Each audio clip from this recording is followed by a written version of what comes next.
ব্যাপারে সন্তানের উপরে অহেতুক চাপ সৃষ্টি করবেন না। আপনার সন্তান তার মেধা বিকাশে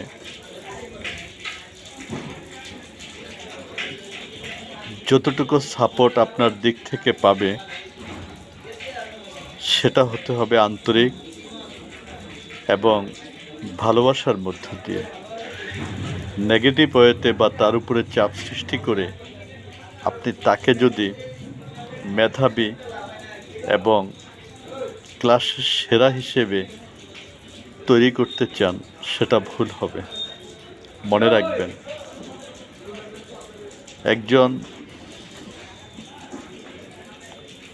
শিক্ষার্থী তার নিজস্ব চেষ্টা, শ্রম এবং পরীক্ষায় ভালো ফলাফল করার ক্ষেত্রে তার নিজের মধ্যে যখন একটা আগ্রহ উদ্দীপনা সৃষ্টি হবে তখন সে নিজের থেকেই ক্লাসে সেরা হিসেবে নিজেকে প্রতিষ্ঠিত করার জন্য, মেধাবী হওয়ার জন্য, সোজা কথায় রোল নম্বর এগিয়ে নেওয়ার জন্য তার ভেতর থেকে যে চেষ্টাটা আসবে সেটাই হলো সঠিক।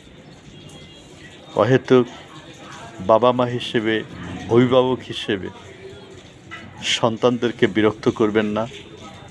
তাদেরকে নেগেটিভ ওয়েতে ভালো ফলাফল করার জন্য বিরূপ প্রভাব তাদের উপরে ফেলবেন না। এর ফলে আপনার ছেলে যতটুকু ভালো আছে তার চেয়ে আরও খারাপের দিকে যাবে।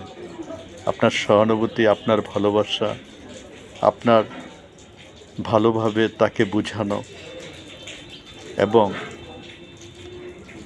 আপনার সন্তানটি আসলে সে কী প্রত্যাশা করছে আপনার কাছ থেকে সেটা আপনাকে বুঝেই তারপরে তাকে মেধা বিকাশের সুযোগ দিতে হবে। ভালো থাকবেন।